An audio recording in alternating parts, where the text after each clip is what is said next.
তো আমাদের লক্ষ্য স্থির একটাই ছিল, ফ্যাসিস্ট শেখ হাসিনার পতন। ছাত্র জনতার গণঅভ্যুত্থানের পূর্বে আমরা যখন ফ্যাসিস্ট সরকারের বিরুদ্ধে আন্দোলন সংগ্রাম করি, তখন আমাদের বিরোধী দলের সকল নেতাকর্মীদের মন স্থির ছিল একটাই, শেখ হাসিনার পতন। আমরা সেই লক্ষ্যে কিন্তু সবাই ঐক্যবদ্ধ হয়ে কাজ করেছি। কার ক্রেডিট কতটুকু, কে কতটুকু করেছে, এই বিষয় নিয়ে কিন্তু আমরা আলোচনায় যাইনি। এবং পরবর্তীতেও বাংলাদেশ জাতীয়তাবাদী ছাত্রদল, আপনি যে প্রশ্নটা করেছেন, কখনোই বলেনি যে পুরো ক্রেডিটের দায় আমাদের বা পুরো ক্রেডিট শুধুই ছাত্রদলের।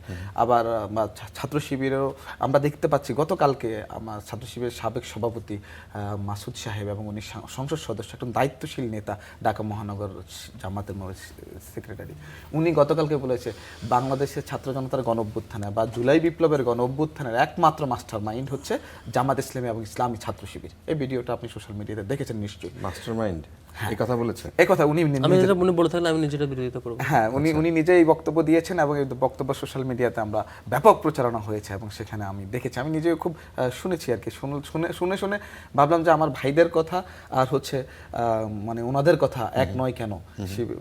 আমরা তো বললাম তো আমাদের লক্ষ্য স্থির একটাই ছিল, ফ্যাসিস্ট শেখ হাসিনার পতন। এর বাইরে আমরা কি ভাবি না কে ক্রেডিট নিয়েছে, কিন্তু আমরা কিন্তু সেই লক্ষ্যটা মানে একটাই। আচ্ছা, আমি সেটা বাকের মজুমদারকে জিজ্ঞেস করব, মানে আপনাদের এই লক্ষ্যটা কোন সময় স্থির হয়েছে? আমাদের এই লক্ষ্যটা তো বিগত 17 বছরের গুম খুন নির্যাতন ফ্যাসিবাদের মানে মারাত্মকভাবে তারা যখন দমন পীড়ন করে এই আন্দোলনের চূড়ান্ত পর্যায়টা কি এটা হবে? এটা কি সেই আন্দোলন যখন শুরু হয় জুলাইয়ের 1 তারিখ ধরেন আন্দোলন শুরু, যে সময় কোটা নিয়ে যখন এরা মানববন্ধন করলো, রাস্তায় আসলো, শাহবাগে গেল, সে জুলাইয়ের 1, 2, 3, 4, 5, 6 এখান থেকে আমি আপনার প্রশ্নটা বুঝতে পেরেছি। আমি চলে যাই 2023 সালের 28 জুলাই।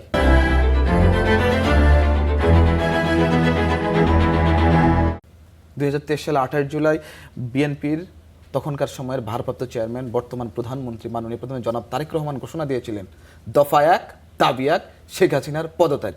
সুতরাং বাংলাদেশ জাতীয়তাবাদী ছাত্রদল সেই 28 জুলাই 2023 সাল থেকে নিরলসভাবে কাজ করে যাচ্ছে এবং মৃত্যু উপত্যকা দাঁড়িয়ে স্লোগান দিয়ে শেখ হাসিনার বুলেটের সামনে দাঁড়িয়ে 1 দফার দাবিতে আন্দোলনরত ছিল, সংগ্রামী ছিলাম আমরা ছাত্রদল। সুতরাং এর পরবর্তীতে আমরা তো দীর্ঘদিন আন্দোলন করছি, 2023 সালে চলে গেলাম, কিন্তু তারপরে 2024 এসেছে। আমরা দীর্ঘদিন অন্তরীণ ছিলাম, কারাগার থেকে বের হয়ে এসে জুলাই আন্দোলনে অংশগ্রহণ করেছি। সুতরাং আমাদের স্থির হয়েছে যখন একটা আন্দোলন যখন এক্সপেডিয়েট করার জন্য একজন দলের প্রধান আমাদের বিভিন্ন পর্যায়ের নেতৃবৃন্দের সাথে কথা বলে, তখন কিন্তু আমাদের নেতাকর্মীরা আরও বেশি উচ্ছ্বসিত, আরও বেশি ত্যাগ করার প্রত্যয় গ্রহণ করে এবং তার প্রেক্ষিতে আরও বেশি বেগবান হয় আন্দোলন।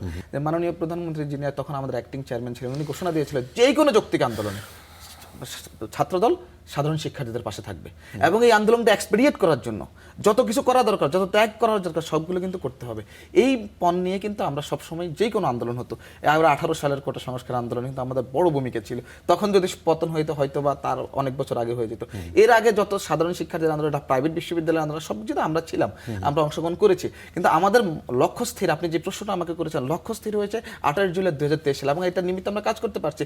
এখন জনমত সৃষ্টি করতে হবে। জনমত কখন সৃষ্টি হয়েছে? 16 জুলাই, যখন আবু সাঈদের বীরত্ব গাথা, যে গুলিবিদ্ধ হওয়ার দৃশ্য সারা বাংলাদেশে ছড়িয়ে পড়েছে এবং যখন শহীদ ওয়াসিম আগের দিন 15 তারিখে ঘোষণা করেছিল 16 শহর সবাই আসুন, সবাই 16 শহর আসুন, 16 তারিখে ঘোষণা দিয়ে 15 তারিখে রাতে ঘোষণা দিয়ে 16 শহরে গিয়ে ওখানে শহীদ হয়েছে। এবং আমার ছোট ভাই জগন্নাথ বিশ্ব ফেসবুকে লিখেছে, প্রাণের জগন্নাথ তোমরা আন্দোলনে অংশগ্রহণ করো, যদি প্রথম গুলি খেতে আমি খাবো। এবং ঘটনাক্রমে অনেক কিন্তু প্রথম গুলিবিদ্ধ হয়েছে। সকালে আমাদের সাথে মিছিল করেছে জগন্নাথ নয়াপল্টনে, পরবর্তী জগন্নাথ বিশ্ববিদ্যালয়ে 3 শিক্ষার্থী গুলিবিদ্ধ হয়েছে, তার মধ্যে সবচেয়ে মারাত্মক অনেক কুমার দাস গুলিবিদ্ধ হয়েছে।